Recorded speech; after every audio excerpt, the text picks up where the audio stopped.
So I've spent a lot of my life in warm climates, and now that I'm in the Northeast, I feel like I spend a lot of time just chasing sunshine. On a recent trip to California, I was sitting on a bench, and the slides aren't on. Give me 1 second while we queue up. Sitting on this bench in California on a recent trip, for that few minutes before moving on with the business of the trip, I just wanted to lay down for a few minutes and soak in some sunshine, and I quickly realized that I couldn't lay down on the bench. Something was wrong with the bench. Whoever had designed the bench decided to put armrests on it, and while I don't think it was created to give me trouble, I'm pretty sure that the armrests were put there to deter loiterers from laying down on the bench. And with a little digging, what I realized was actually this idea of discriminatory design is a global phenomenon. I found single occupancy benches in Helsinki. I came across caged benches in France. And I think the most poignant example for me has been the metered bench, where you actually have to pay to sit down, otherwise the spikes won't go down. All right, so single occupancy, caged, and the spiked metered bench, right? And so, this was created by a German artist to actually get us thinking about this issue of the privatization of public life. But it's actually been taken up by cities in a number of places in the world to actually deter what they consider bench hogging. One US government rep said with respect to loiterers at bus stops, "They're not our customers, and our customers come first." And I think this statement actually captures the ethos of many policies that govern public life, where we the customer, not we the people, come first. I think at the heart of discriminatory design is this idea that we can create technological fixes for social crises. Whether the crises have to do with housing or healthcare, public safety, or education, rather than dealing with the underlying conditions, we create short-term responses that often get the issue out of sight, out of mind.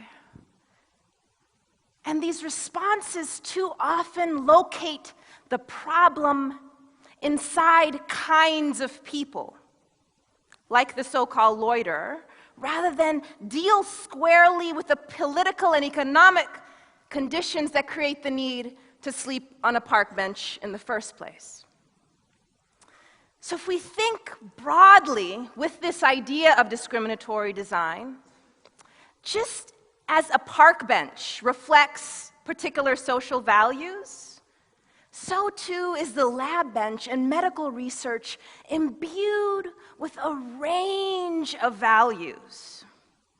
So with respect to the biotechnology revolution, the kinds of questions that researchers ask, where they go looking for the answers, and who they consult along the way are all crucial for us to consider. Another way to think about this is to ask whose voices are missing at the lab bench as important decisions are being made. Because I think without careful consideration of this, we really risk reproducing existing social inequalities, whether it has to do with race or gender, class, disability, nationality. We unwittingly design it into new biotechnologies. And so what I want to suggest to you is that the customer is not always right. That is to say that the interests and the concerns of the most affluent among us should not unduly govern the decisions that affect everyone. In fact, I would say that we have to actively seek the input of those who are potentially harmed by new biotechnologies. And so with that, what I want to do now is just switch gears a little bit and share 3 stories of discriminatory design with you as a way for us to begin to think about how we might design differently. The first story is about a young woman named Siobhan. Now, Siobhan was 28 years old at the time that she responded to an ad in her local paper for African-American egg donors. And when she got to the infertility clinic, what she said was that among all those gathered, she was the only one that seemed to be asking a lot of questions. And this seemed to annoy the clinic staff. Even so, she decided to undergo the procedure. And eventually, the receiving couple decided that they no longer needed her eggs. And it's at this point that the clinic staff asked her whether she would like to donate them to stem cell research. And she agreed to do it. And it's at this point that her story takes a turn for the worse, because the drugs needed to stimulate her ovaries made them swell, as the X-ray shows. She got a condition called ovarian hyperstimulation syndrome, which is actually very common. She accrued huge medical bills that took over 1.5 years to repay. Her own fertility was compromised in the process. In 2008, she became pregnant and miscarried. So Siobhan's contribution to stem cell research stands uneasily against her experience as a patient. Even so, if we look carefully at each part of the story, it would be very hard to pinpoint one person or one thing to blame. That is, the scientific boogeyman of old are not what we're talking about when we're talking about discriminatory design. And if that's what we're looking for, we'll overlook the very subtle ways in which it's built into the everyday architecture of workaday medicine and science. And so if we think back to the questions that Siobhan was asking when she first got to the clinic, we'll see that it's actually through the design of this clinical and research encounter that makes her experience take a turn for the worse. Had the Siobhans of the world been consulted, it's likely that the medication that is routinely used to stimulate ovaries in this way would be more efficacious or not used at all, right? And so we have to think about what's prioritized. As of now, there is no mandate to keep track of the short and long-term health of egg donors. So we can't even tell a young woman when she comes to the clinic with much confidence what the likelihood of particular things happening because no one is keeping track. No one is forced to keep track. So now let's move to the second story of discriminatory design, which takes us to the field of neuroscience. And here we find a growing interest in studying impulsivity and using brain scans to study impulsivity. Like many well-intentioned scientists who want to use their training to address a problem, we see this happening, but if you recall, there are many ways to approach a problem, right? And too often, the approach is to locate it inside problem people. And so in this case, we have a team of researchers who are studying impulsivity among those who are incarcerated. And what they say is that parole boards are faced with difficult decisions every day. And they have to do a kind of risk assessment and try to determine if someone is likely to commit a crime again. And so what this team says is that, what if we could predict it, right? A kind of Minority Report 2.0, yeah? In response, though, there are a number of scientists who question this, right? Who are saying that, in fact, the use of brain scans in this way is already targeting a already subordinate population.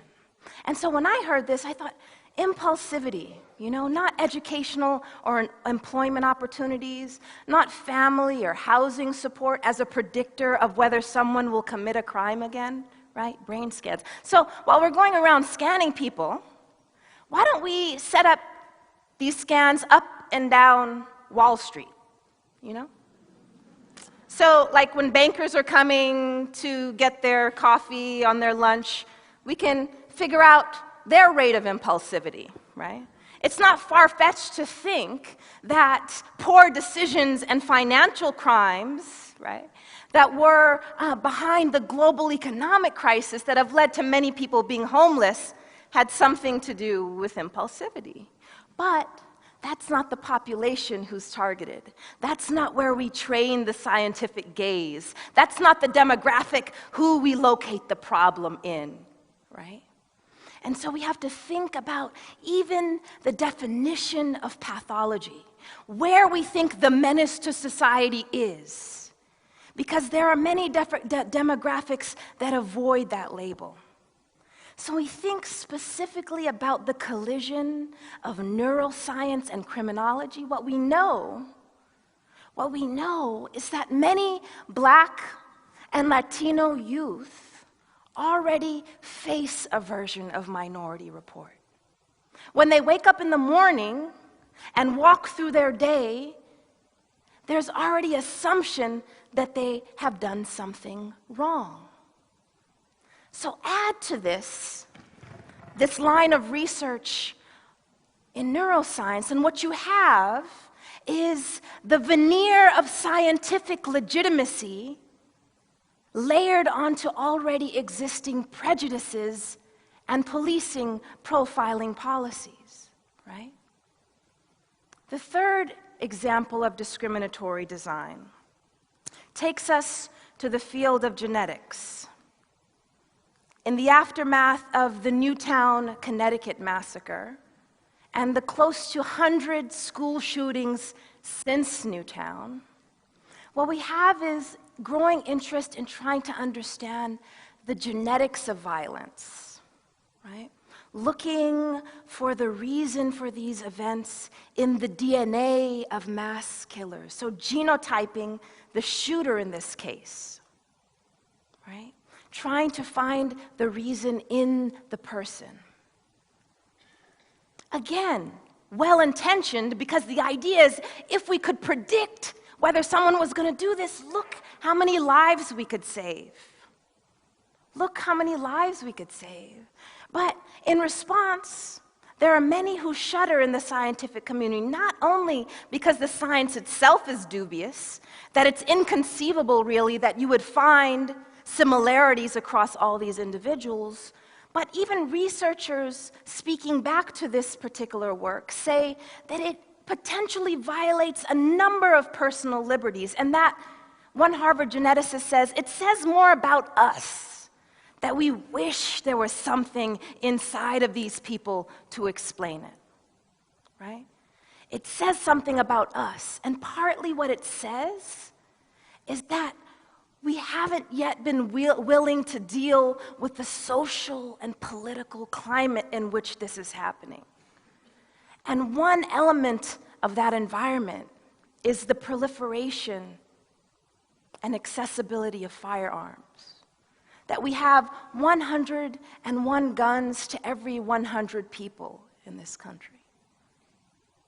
That there are over 30,000 firearm deaths every year.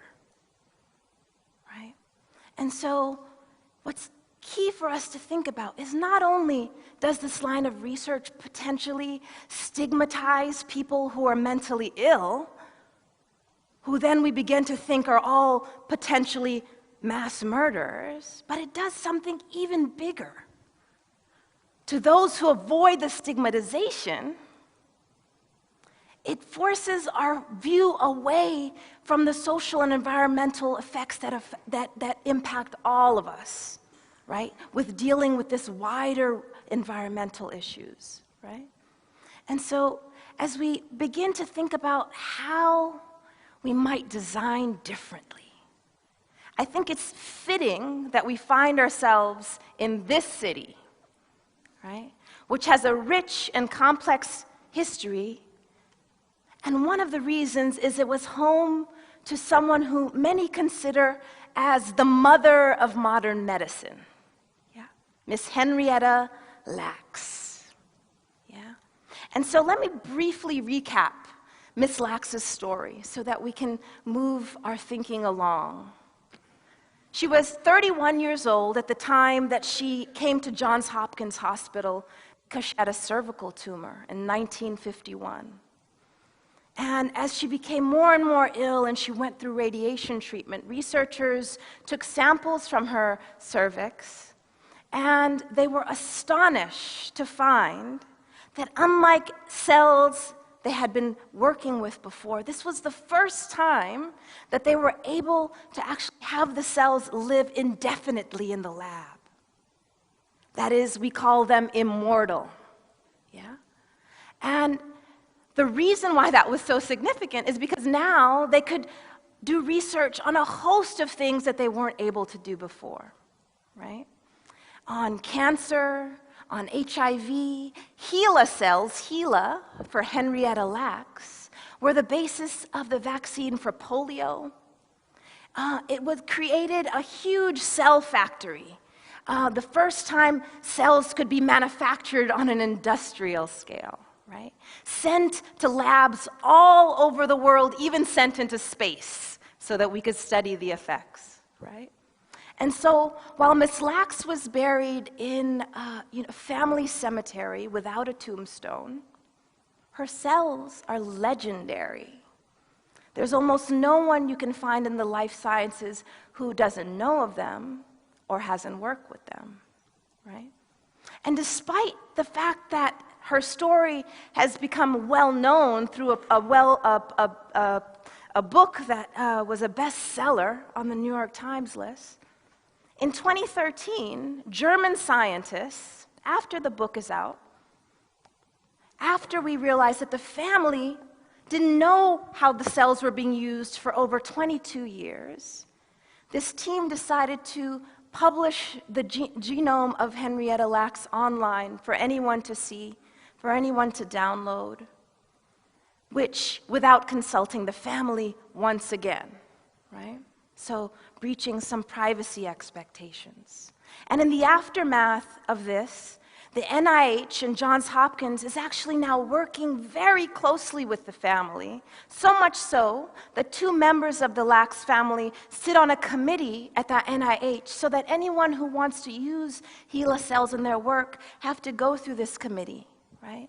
And make sure that it is in line with these new norms and expectations. This is just a small step in designing the lab bench differently, in creating different norms about who we expect to be at the table and not just on the table of medical research. And so as we move into the future, one thing to keep in mind is that there are multiple futures in front of us. And where we end up really is going to be shaped by who we are consulting, who is participating, who is thought important to get us there, right? It's very possible, if we only leave it to technical experts, that we will have a future that is more unequal than our present, right? And this is really not just a matter of some people moving ahead and some people being left behind. This is about the very definition of progress being questioned, right? Because many depictions of the future are one in which we see a whitewashed reality, a sterile reality, an artificially perfect reality, right? In place of idealizing sterility, what I want to suggest is that we work towards sociality, that we get our hands dirty in trying to create a material and social world that includes everyone. So coming full circle, the person who created this last bench was inspired by the Baha'i nine-pointed star. And what it does is it gives us a glimpse into how we might reorient ourselves towards our environment and towards one another, where we incorporate the insights and the experiences of people who see the world from many different angles. With this model, I think that we can redesign the lab bench together. Thank you.